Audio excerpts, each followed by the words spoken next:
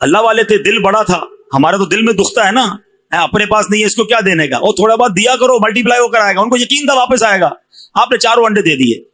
تھوڑی دیر گزری تو ایک بندہ آیا, دروازہ ناک ہوا, دروازہ کھولا, کہا میں آپ کا دور کا دوست ہوں, ایک ٹوکری تحفے میں دے کر چلا گیا. بیوی کو کہا چیک کرو کیا ہے اس میں. بیوی نے دیکھا, گنتی کر کے بتایا کہ حضور 30 انڈے ہیں. آپ نے کہا 4 کے تو 40 آنے چاہیے تھے, 30 کس حساب میں آئے ہیں؟ اللہ کا وعدہ ہے ایک کا 10 ملے گا, اس سے بھی زیادہ ملے گا. تو بیوی کہتی ہیں تو 40 مگر 10 ٹوٹے ہوئے ہیں. تو بزرگ نے کہا سچ سچ بتاؤ, جو تو نے 4 انڈے دیے تھے اس کی کیا کیفیت تھی؟ بولا ہاں بات تو یہ کہ 3 پورے دیے تھے, 1 ٹوٹا ہوا دیا تھا. فرمایا 3 کے بدلے 30 پورے آ گئے, 1 ٹوٹے کے بدلے 10 ٹوٹے ہوئے آ گئے. جملہ میرا سن لینا, اگر دل میں اتر جائے نا, پورے دو گے تو پورے ملیں گے, ٹوٹے دو گے تو ٹوٹے ملیں گے. اب کیسے دیتے ہو خود سوچ لو. یار دل نہیں مان رہا, پھر بھی کیا کریں, فرض ہو گئی ہے, دینی پڑے گی. ٹوٹے دل سے دے رہے ہو, مرے دل سے دے رہے ہو؟ نہیں, دو اور اللہ کا شکر بھی ادا کرو. اور ہم کیسے ٹوٹے انڈے دیتے ہیں؟ کپڑے خراب ہو گئے, چلو یار کسی غریب کو دے دو. جوتے پرانے ہو گئے, چلو کسی فقیر کو دے دو. کھانا بچ گیا تو ہمارے گھر کی ماسی کو دے دو. جو بچ گیا, جو پھٹ گیا, جو پھینکنے لائق ہے, تب تمہیں غریب یاد آتا ہے, تب تمہیں اللہ کی راہ یاد آتی ہے. جس رب نے دیا اس کی باری میں خرچ کرنا ہے, تو آخری پھینکنے والا گھٹیا مال. پورے دو گے تو اچھے, دو گے تو اچھے, ٹوٹے دو گے تو اب خود سوچ لو کون سا دے رہے ہو. ہمارا تو حال یہ, دنیا سے محبت ایسی ہو گئی ہے کہ مثال کے طور پہ یہ مسجد میں ہی کبھی جمعے کی نماز میں اعلان ہو گیا کہ جناب اللہ کی راہ میں دیں. ہم نے کہا چلو آج سخاوت کے دریا بہا ہی دیتا ہوں, 100 روپے مسجد میں ڈال دیتا ہوں. پرس نکالا, 100 روپے کے 2 نوٹ ہیں پرس میں, ایک کڑک والا اور ایک پرانا سا پھٹا ہوا بھی ہے تھوڑا سا. سچ بتاؤ کون سا مسجد کے ڈبے میں ڈالتے ہیں؟ وہ کڑک والا 102 روپے کا نہیں ہے, وہ بھی 100 کا ہے, یہ بھی 100 کا ہے. اللہ کی راہ میں دینا ہے نا یار, یہ بارو کٹی ہو جاؤ, یہ نکال دو. کیوں؟ میرے رب کی راہ میں دے رہا ہوں, یہ سب سے اچھا والا نوٹ میں دوں گا. گھر کبھی اب یہ افطاری ہوگی نا شروع, مزہ پتہ ہی کیا ہے, سمجھو میری بات کو, یہ بات بڑی دل سے, اچھا یہ میں خود نہیں کہہ رہا, اپنے سے نہیں کہہ رہا. 4 پارے کی پہلی آیت پڑھنا کبھی جا کے. اللہ نے قرآن میں فرمایا لن تنالوا البر حتى تنفقوا مما تحبون. تم ہرگز اس وقت تک بھلائی تک نہیں پہنچ سکتے جب تک اللہ کی راہ میں اپنی پیاری چیز نہ دو. پیاری کون دیتا ہے یار؟ پیاری دو گے تو بھلائی ملے گی, پیاری دو گے تو رب کی بڑی زبردست رضا ملے گی. اچھا جب صحابہ نے یہ آیت سنی نا, صحابہ اکرام پیارے آقا کی بارگاہ میں حاضر ہوتے تھے, کہتے یا رسول اللہ بہت سارے باغ ہیں, ایک باغ سب سے زیادہ پسندیدہ ہے. اللہ نے قرآن میں فرمایا یہ میرا پسندیدہ باغ, میں اللہ کی راہ میں خیرات کرتا ہوں. ایک صحابیہ حضور بہت سارے جانور ہیں, یہ جانور, یہ گھوڑا مجھے بڑا پسند, حضور یہ گھوڑا میں اللہ کی راہ میں خیرات دیتا ہوں. بزرگوں نے بہترین چیزیں نکال کے دینا شروع کر دی. ہم کیا کرتے ہیں یار, یہ میں کھاتا نہیں ہوں, یہ دے دو کسی کو. کیوں؟ اس بار رمضان میں پتہ ہے کیا کرنا, جب آپ کے گھر میں افطاری تیار ہو جائے نا, تو اپنی افطاری سے پہلے نکالنا وہی اچھی چیزیں اور کسی ایک گھر میں بھیج دیں, ایک غریب کو کھلا دیں, اپنے کسی ملازم کو بچا ہوا نہ کھلایا کرو یار, اب بہترین کھلاؤ. جملہ یاد رکھو, اچھا دو گے تو اچھا ملے گا, پورا دو گے تو پورا ملے گا, اور ٹوٹا دو گے تو اب آپ کی مرضی کون سا چاہیے. اللہ کی بارگاہ میں دل دیکھا جاتا ہے کہ جب میری باری آتی ہے تو یہ کیوں گھٹیا مال دیتا ہے. ہمارے پیسے اللہ کو تھوڑی جاتے ہیں, مگر رب کی بارگاہ میں نیت دیکھی جاتی ہے. انجوائے کیا کرو, خرچ کرو اور شکر ادا کرو, یا اللہ تیری مہربانی. جب بھی دین کی راہ میں خرچ کرو نا, اچھا پھر گن کر بھی بڑا خرچ کرتے ہیں لوگ. مثال کے طور پہ زکوٰۃ دے دی نا, جتنا حساب بنتا تھا, اللہ کرے وہ بھی پوری دے دیں. آج کل تو یہ والی وبا آ گئی ہے کہ لوگ پوری زکوٰۃ ہی نہیں دے رہے. بہرحال جس نے پوری بھی دے دی نا, اس کو مشورہ دے رہا ہوں. اب آپ کے پاس کوئی نیا کام آ گیا, کسی غریب کی مدد کرنی ہے, کوئی دینی کام آ گیا, تو لوگ کہتے ہیں بھائی زکوٰۃ پوری دے دی, اب اگلے سال آنا. ایک حدیث سن لو جس کا مضمون ہے گن گن کر خرچ نہ کرو, ورنہ وہ رب کریم بھی تمہیں گن گن کر عطا فرمائے گا. جب اللہ دیے جا رہا ہے تم کیوں روک رہے ہو؟ اور دو وہ اور دے گا, اور دو وہ اور دے گا, یقین تو رکھو نا. تو اس بار پوری زکوٰۃ, زیادہ صدقہ و خیرات, اور اچھے دل سے دیں گے انشاءاللہ. یہی گڑبڑ ہم کہاں کرتے ہیں فطرے کے اندر. کیا گڑبڑ کرتے ہیں؟ فطرہ کون سا دیتے ہیں؟ بچپن سے سن رہے ہیں, گندم کا فطرہ 50 روپے کا, 50 روپے دے دیے, 60 روپے تو 60 دے دیے, 100 تو 100, 150. وہ پوری حدیث تو سنو, میرے آقا نے 4 فطرے بیان کیے ہیں, جو کا, کشمش کا, کھجور کا, پھر چوتھے نمبر پہ گندم کی باری آتی ہے. ہماری تو سٹارٹ ہی گندم سے ہوتی ہے، سب سے سستی والی ہے نا، سستا والا فطرہ کون سا وہ لے لو۔ اب مجھے ایک بات بتاؤ، عید کے دن فطرہ دیتے ہیں نا، عید سے 2-4 دن پہلے دیتے ہیں، عید کی خریداری کرنے جب جاتے ہیں دکان پر تو کیا بولتے ہیں؟ بدے سے سب سے سستا والا کپڑا نکال دو، یہ بولتے ہیں؟ نہیں نا، اچھا والا دکھاؤ، برانڈیڈ۔ نہیں، کوالٹی کون سی آئی ہے؟ عید ہے بھائی، جوتے اچھے والے، بچوں کے لیے برانڈیڈ، یعنی اپنے لیے خریدنا ہے تو اچھا ٹاپ لیول، اللہ کی راہ میں دینا تو سستے والا فطرہ۔ اپنے دل سے پوچھو یار، جب ٹھیک کر رہے ہیں، سارا رمضان جو اجوا کھجور سے افطاری کر سکتا ہے وہ کھجور کا فطرہ کیوں نہیں دے سکتا؟ بہترین افطاری رب نے تمہیں پورا مہینہ کرائی، تمہیں روڈ پہ بیٹھ کر افطار نہیں کرنی پڑی۔ جب اللہ کی باری آئی، اس کی بارگاہ میں دینے کی باری آئی، سب سے نچلی کیٹیگری کا فطرہ۔ میں نہیں کہتا فطرہ ادا نہیں ہوگا، کوئی اس کو مسکنسپشن نہ بنائے، غریب آدمی ٹھیک ہے وہ فطرہ دے دے، اس کا ہو جائے گا، مگر جس کو رب نے کروڑوں سے اچھا بنایا وہ کیوں ایسی کام کرتا ہے بھائی؟ اللہ کی باری میں پورا دو گے پورا ملے گا، اچھا دو گے اچھا ملے گا، ٹوٹا دو گے ٹوٹا ملے گا۔ اب آپ کی مرضی ہے، اللہ سے یہ کاروبار ہے، اللہ سے۔ ہاں، اچھی نیت کرو، اللہ تمہیں اتنا نوازے گا تم سوچ بھی نہیں سکتے۔ قرآن میں رب نے کیا فرمایا؟ انفقوا مما رزقناکم، ہمارے دیے میں سے خرچ کرو، کیا کہیں گے؟ لبیک اللہم لبیک۔ اللہ نے فرمایا اتقوا اللہ حق تقاتہ، اللہ سے ڈرو جیسا ڈرنے کا حق ہے۔ جواب کیا دیں گے؟ لبیک اللہم لبیک۔ اے اللہ، لوگوں کے سامنے بھی گناہ سے بچیں گے، اکیلے میں بھی گناہ سے بچیں گے۔ ڈر تو یہ ہوتا ہے نا، باپ نہ دیکھ لے، بھائی نہ دیکھ لے، رشتہ دار نہ دیکھ لے تو ڈر رہے ہیں، اکیلے میں دروازہ بند، جو کرنا ہے کرو۔ یہ کون سا ڈر؟ خوف خدا تو نہ ہوا نا؟ اللہ کرے ایسا خوف نصیب ہو جائے۔ اللہ فرماتا ہے لا تأکلوا الربا، قرآن میں فرما رہا ہے سود نہ کھاؤ۔ کیا کہنا ہے؟ لبیک اللہم لبیک۔ اللہ سود کے قریب بھی نہیں جائیں گے۔ ادھر تو تھوڑا نفع نظر آئے، یار بہت اچھی ڈیل ہے، اچھا پھر سود کے نام بھی الگ الگ رکھ دیے ہیں، الگ الگ اسکیمیں آ رہی ہیں، علم تو ہے نہیں، اپنے کو تو پیسے کمانے ہیں، ڈبل کرنے ہیں۔ او اللہ کے بندے، کسی مفتی صاحب سے پوچھ تو لو، اگر یہ سود ہوا یہ اللہ سے جنگ ہے۔ حدیث پاک میں سود کا کام کرنے والے کو اللہ سے جنگ کرنے والا کہا گیا۔ مجھے ایک بات بتاؤ، اللہ سے جنگ کر کے کوئی جیت سکتا ہے؟ برباد ہی ہونا ہے نا، اور برباد ہوتے دیکھے ہم نے، بڑی فیکٹریاں بک گئی، کوٹھیاں بک گئی، برباد ہو گئے لوگ، اربوں پتی تھے، کیوں کہ سود پر کھڑے تھے، نہ سمجھا انہوں نے۔ اللہ فرما رہا ہے ربا یعنی سود نہ کھاؤ۔ جواب کیا دو گے؟ لبیک اللہم، آج یہ نیتیں کرتے جاؤ۔ اللہ نے فرمایا لا تأکلوا اموالکم بینکم بالباطل، آپس میں ایک دوسرے کے مال ناحق نہ کھاؤ۔ یہ جو پیسے کما لیتے ہیں، پیسے چھپا لیتے ہیں، دبا لیتے ہیں، کسی کے پیسے واپس نہیں دیتے، 1-1 روپیہ دے دو، قیامت کے دن نہیں لوٹا سکو گے، مارے جاؤ گے۔ تو اللہ کے اس حکم پر کیا کہیں گے؟ لبیک اللہم لبیک۔ اللہ فرماتا ہے اطیعوا اللہ و اطیعوا الرسول، حکم مانو اللہ کا اور حکم مانو رسول کا۔ کیا کہیں گے؟ لبیک اللہم لبیک، اے اللہ ہم تیرا حکم بھی مانیں گے، تیرے حبیب کا حکم بھی مانیں گے۔ اللہ اکبر۔ اللہ فرماتا اذکروا اللہ ذکرا کثیرا، اللہ کو بہت یاد کرو، اللہ کا ذکر کثرت سے کرو۔ کیا کہیں گے؟ لبیک اللہم لبیک۔ تسبیح پڑھ لیا کرو ہر نماز کے بعد، سبحان اللہ، پوری تسبیح، الحمدللہ، پھر اللہ اکبر، اور اپنی زبان کو کلمے کا عادی بنایا کرو۔ جب جب موقع ملے نا، لا الہ الا اللہ محمد الرسول اللہ صلی اللہ تعالی علیہ وسلم، ایک جملہ کہتا ہوں، شاید کسی کے دل میں اتر جائے، غور سے سننا۔ کس کس کی تمنا ہے کہ مرتے وقت کلمہ نصیب ہو؟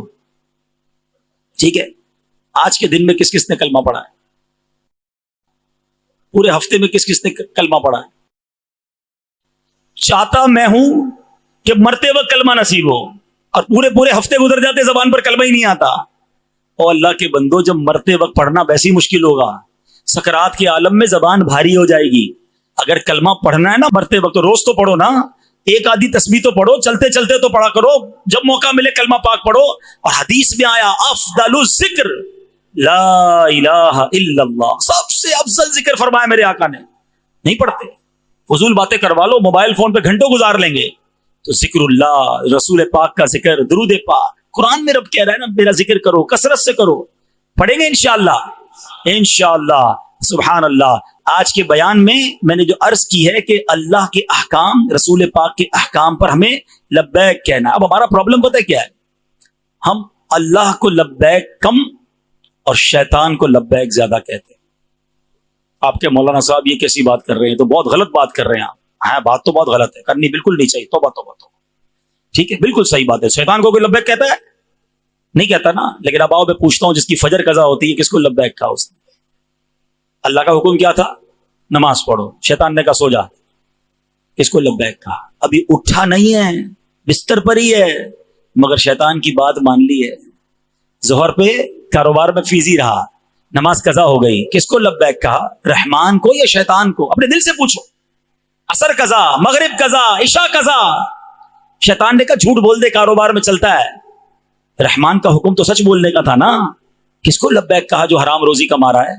سود کھانے والا کس کو لبیک کہہ رہا ہے؟ فلمیں ڈرامے دیکھنے والا کس کو لبیک کہہ رہا ہے؟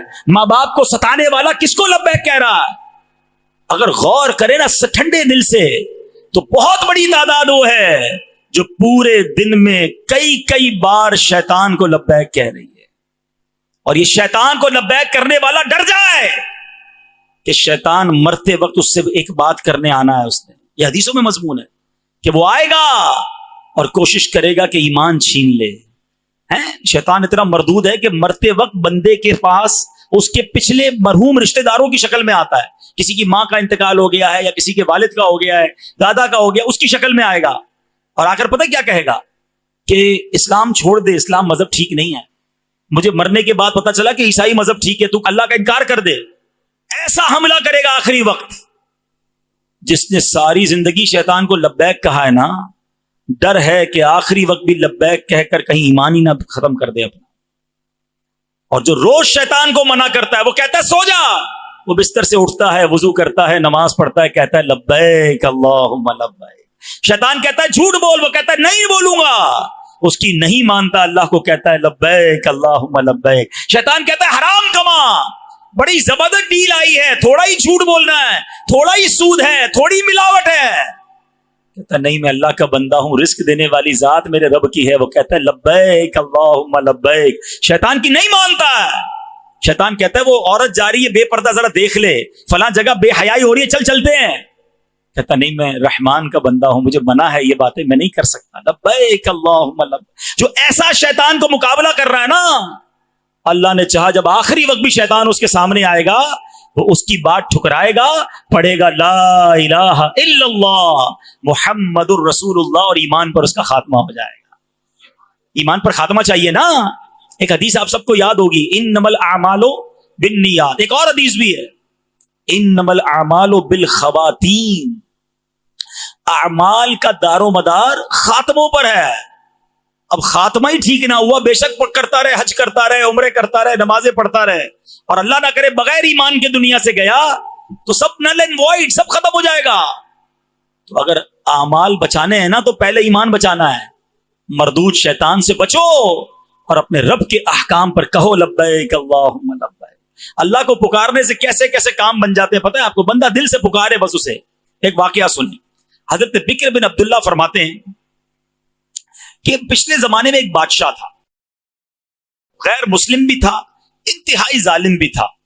اس دور کے جو اہل ایمان تھے، بادشاہ کی ان کے ساتھ جنگ ہوئی، بادشاہ کو شکست ہو گئی، مسلمانوں کو فتح مل گئی، لوگوں نے اس کو قید کر لیا. اب اس بادشاہ کے بارے میں مشاورت، اس کا کرنا کیا ہے. مشورہ ملا بڑا ظالم ہے، بہت ظلم ڈھائے ہیں، اسلام کے بھی بڑا خلاف ہے. اس کو ایسا کرو کہ اس کو سزا دینی ہے کہ ایک دیگ بڑی سی بنگواتے ہیں، اس میں دیگ میں ڈالتے ہیں اور نیچے آگ لگا دیتے ہیں. یہ جلس جلس کر مر جائے گا. اس نے بڑا تنگ کیا مسلمانوں کو، بڑے قتل و غارت گری کی ہے. آگ جلائی گئی، دیگ اوپر رکھ دی، بادشاہ کو اندر ڈال دیا. اب جیسے جیسے دیگ گرم ہوتی گئی اس کو تکلیف ہوتی گئی. اب اس نے کیا کیا، باری باری اپنے خداؤں کو پکارنا شروع کیا. جن جن بتوں کی وہ پوجا کرتا تھا بلایا بلایا بلایا، کوئی نہیں آیا. آتا کہاں سے، ہوتا تو آتا نا. آگ بڑھتی گئی. اب اس کو خیال آیا کہ میرا تو کوئی خدا ہی میری مدد نہیں کر رہا. اس نے اب اللہ کو پکارنا شروع کیا، اے اللہ معاف کر دے، میں نے ساری زندگی شرک کیا، تیری عبادت نہ کی، میں نے تجھے ناراض کیا، مگر آج سچی توبہ کرتا ہوں. اور دل سے اللہ کو پکارنے لگا، لا الہ الا اللہ، لا الہ الا اللہ. یہ پکارتا رہا پکارتا رہا. حضرت بکر بن عبداللہ فرماتے ہیں کہ اچانک بارش شروع ہو گئی. آگ جلی ہوئی تھی، بارش سے ساری آگ بجھ گئی. اب اس کے بعد تیز آندھی آئی، وہ پڑھی جا رہا ہے لا الہ الا اللہ، لا الہ الا اللہ. ایسی آندھی آئی کہ دیگ ہی اڑنے لگ گئی. وہ دیگ سمیت اس کو آندھی لے کے کسی اور جگہ چلی گئی. سارے مسلمان دیکھتے رہ گئے، دیکھ کدھر گئی. وہ اندر سے آوازیں آ رہی اس بادشاہ کی، لا الہ الا اللہ، لا الہ الا اللہ. وہ دیگ اڑتے اڑتے اڑتے ایک گاؤں میں جا کر گری. اچھا وہ گاؤں بھی غیر مسلموں کا. وہ جب دیکھا ایک دیگ آئی ہے اور دیگ میں سے لا الہ الا اللہ کی آواز آ رہی, بولے یہ کون آ گیا ہمارے یہاں؟ مسلمان, چلو مل کے مارتے ہیں اس کو. سب تیار ہو کے اس کو مارنے گئے. کسی نے کہا یہ تو سوچو دیگ اڑتی ہوئی آئی ہے, یہ بندہ کوئی نارمل نہیں ہے, یہ صحیح بات کر رہا ہے. دیگ سے یہ باہر آیا کہ تم کیسے آئے؟ اس نے اپنا پورا واقعہ سنایا. کہتا ہے میں بھی ایک بادشاہ تھا, میں اللہ کے بڑے خلاف تھا, مسلمانوں کے خلاف تھا, بڑا مارا میں نے ان کو, مگر آخری وقت میں اس رحمان کو پکارا, اس نے مجھے بچا لیا. اس بادشاہ کا واقعہ سن کر پورے گاؤں والے کلمہ پڑھ کے مسلمان ہو گئے. ہاں تو کریم ہی جو ٹھہرا تو کرم کے کیا ٹھکانے, تو کریم ہی جو ٹھہرا تو کرم کے کیا ٹھکانے, جو نوازنے پہ آئے تو نواز دے زمانے. اللہ بڑا کریم ہے, دل سے پکارو تو صحیح. اب سوچو وہ غیر مسلم تھا, اس نے ساری زندگی کفر میں گزاری, ایک بار رب کو پکارا, اللہ نے اس کے کام بنا دیے. جو مسلمان ہوگا اور روزانہ کہے گا لبیک اللہم لبیک, نماز پڑھے گا, روزے رکھے گا, عبادت کرے گا, حرام چھوڑے گا, ذرا سوچو نا پھر اس کے کام کیسے بن جائیں گے. تو اے میرے پیارے اسلامی بھائیوں, ویسے بھی اب تو رمضان آنے والا ہے. اللہ نہ کرے اگر کوئی میرا بھائی نمازیں نہیں پڑھ رہا, اب سے شروع کر دے, تلاوت شروع کر دے, درود شروع کر دے, غلط کام چھوڑ دے. رمضان کا تو ویسے بھی استقبال ہونا چاہیے. ہم نے دیکھا کچھ لوگوں کو رمضان میں روزوں میں بڑی تکلیف ہو جاتی ہے کیونکہ وہ سارا سال نفلی روزے نہیں رکھتے. اب موقع اچھا ہے, ابھی سے کچھ روزے رکھنا شروع کر دیں تاکہ رمضان کی پریکٹس ہو جائے. اپنے آپ کو ابھی سے گناہوں سے پاک کرنا شروع کریں تاکہ کہیں رمضان میں بری عادتیں نہ ہوں. شیطان تو بند ہوتا ہے مگر اس میں بھی لوگ غلط کام کر رہے ہوتے ہیں. کیوں؟ عادت پہلے سے پڑی ہوئی ہے نا, شیطان کو ضرورت ہی نہیں ہے, اپنی عادتیں پہلے ہی ایسی بنائی ہوئی ہیں. تو اپنی عادتیں چینج کریں, اپنے آپ کو پیور کرنے کی کوشش کریں. اور دیکھو میرے رب کی رحمت کتنی بڑی ہے کہ بخاری شریف کی ایک حدیث ہے اور حدیث قدسی ہے. اللہ فرماتا ہے اگر بندہ میری طرف ایک بالشت بڑھتا ہے تو میں اس کی طرف ایک گز بڑھتا ہوں. اگر بندہ میری طرف ایک گز بڑھے میں اس کی طرف ایک میل بڑھتا ہوں. اور اگر میرا بندہ چل کر آئے تو میری رحمت اس کی طرف دوڑ کر آتی ہے. وہ تو چاہتا ہے, اس کی رحمت یہ چاہتی ہے ہم بخشے جائیں, ہم معاف کر دیے جائیں, ہم جنت میں جائیں. مگر بندہ ہے کہ خود اللہ سے رخ موڑ کے غلط کاموں کی طرف چلا جاتا ہے. تو ہے میرے پیارے اسلامی بھائیوں, بس مانگنا ہے اس سے دے دینا ہے. ہاں اس کے خزانوں میں کمی نہیں. آپ کے میرے پاس تھوڑے پیسے ہوتے ہیں, بہت گن گن کے بانٹتے ہیں, وہ تو اس کے تو خزانے ختم ہونے والے نہیں ہیں. آج سچے دل سے توبہ کر کے, آج سچے دل سے اسے پکار کے, آج سچے دل سے اسے دوستی کر کے جانا ہے. اگر کوئی غلط عادت, اگر کوئی غلط کام کوئی کرتا ہے, آج توبہ کر لو, سچی توبہ کر لو. اور الحمدللہ ایسی پیاری باتیں ہمیں دعوت اسلامی کے ماحول میں سکھائی جاتی ہیں. آپ دعوت اسلامی کے اجتماعات میں آیا کریں, مدنی قافلوں میں سفر کیا کریں, تو انشاءاللہ اللہ سے دوستی ہونا شروع ہو جائے گی, گناہوں کی عادت ختم ہونا شروع ہو جائے گی. اور دعوت اسلامی کی تو کیا بات ہے, دنیا بھر میں دین متین کا کام کر رہی ہے. 150 سے زیادہ ممالک میں دعوت اسلامی سنتوں کا پیغام پہنچا چکی ہے. اللہ کو لبیک کہنے کا پیغام ساری دنیا میں دعوت اسلامی دے رہی ہے کہ اے اللہ کے بندو, شیطان کو لبیک نہ کہو, آ جاؤ مسجدوں کی طرف, آ جاؤ سنتوں کی طرف اور اللہ کو لبیک کہو. قرآن پڑھو اور اللہ کو لبیک کہو, درس میں بیٹھو اللہ کو لبیک کہو, مدنی قافلے میں جاؤ اللہ کو لبیک کہو. یہ اللہ کو لبیک کرنے والا کام دعوت اسلامی پوری دنیا میں پھیلا رہی ہے. تو پھر کیوں نہ ہم دعوت اسلامی کے ساتھی بن جائیں. الحمدللہ قرآن کے نور کو جس طرح دعوت اسلامی نے عام کیا, ہزاروں ماشاءاللہ بچی اور بچیوں نے درس نظامی پورا کر لیا. دعوت اسلامی صحبت کے لیے کیا کیا نہیں کر رہی. پھر آگے چلیں 150 کے قریب اسلامک میڈیم اسکول بنا دیے اور اب اس میں کالج اور یونیورسٹی کی طرف ہم کام کر رہے ہیں. اور یہ بھی پتہ کیوں کیا, جو ہسٹری, اسلامک ہسٹری جنہوں نے پڑھی ہے نا میری بات سمجھیں گے. آج سے 400-500 سال پہلے ہمارے مدرسوں سے علماء بھی بنتے تھے, انجینئر بھی بنتے تھے. ہمارے مدرسے سے ڈاکٹر نکلتا تھا. ہماری اب پرانے جتنے سائنسدان ہیں, مسلم سائنسدان, مسلم ڈاکٹرز, کون سی یونیورسٹی سے پڑھے بھائی؟ وہ درسگاہیں تھیں جہاں علم دین بھی تھا اور دنیاوی علوم بھی تھے. ایک بڑا خطرناک پلان بنایا گیا, سازش کی گئی مسلمانوں کے خلاف کہ یار یہ اگر مولوی صاحب بھی سائنسدان بھی بن جائیں گے, عالم بن جائیں گے, یہ قرآن پڑھنے والے ڈاکٹر بن جائیں گے تو ہمارا کیا ہوگا؟ یونیورسٹی کو الگ کر دو, مدرسے کو الگ کر دو. مولوی بنے گا غریب رہے گا, صرف امام بن سکے گا. اپنے بچے کو ڈاکٹر بنانا, یونیورسٹی بھیجو, بلے ادھر اس کا ایمان برباد ہو رہا ہو, اس کو بے حیائی سکھائی جا رہی ہے. میں نہیں کہتا دنیاوی تعلیم نہ دلائیں, مگر یہ ضرور دیکھیں کہ کدھر دنیاوی تعلیم دکھا رہے ہیں. پتہ چلا ڈگری بھی لے کر آیا, ساتھ ایمان چھوڑ کر آیا. میں سندھ کی ایک یونیورسٹی میں تھا, مجھے ایک طالب علم نے آ کے بتایا کہ میں ایک صحیح العقیدہ سنی مسلمان تھا، ادھر آیا میرے دماغ میں ایسی باتیں ڈالی گئی کہ میرا عقیدہ ہی خراب ہو گیا ہے۔ آپ کو دیکھا، مجھے دعوت اسلامی یاد آ گئی، بہرحال میں نے اس بچے کو پیار دیا، میں نے کہا واپس آ جاؤ میرا بچہ۔ لیکن بات یہ ہے کہ ہمارے بچے کیا سیکھ رہے ہیں وہاں پر؟ تو کیوں کیا گیا کہ اسلام سیکھنے والے لوگ کم آئے؟ ہم کیوں نہیں بھیجتے؟ یہ سارے کاروباری لوگ بیٹھے، ہمارے بچے عالم کیوں نہیں بنتے؟ ہمارے بچے حافظ اور جناب وہ امام کیوں نہیں بنتے؟ آپ بولیں گے یار بات تو آپ صحیح کر رہے ہیں، لیکن بچہ بےچارا عالم بن جائے گا تو 20,000 سے زیادہ کمائے گا نہیں، وہ اپنی فیملی کو کیسے چلائے گا؟ آپ کو پتہ ہے حال کیا ہے؟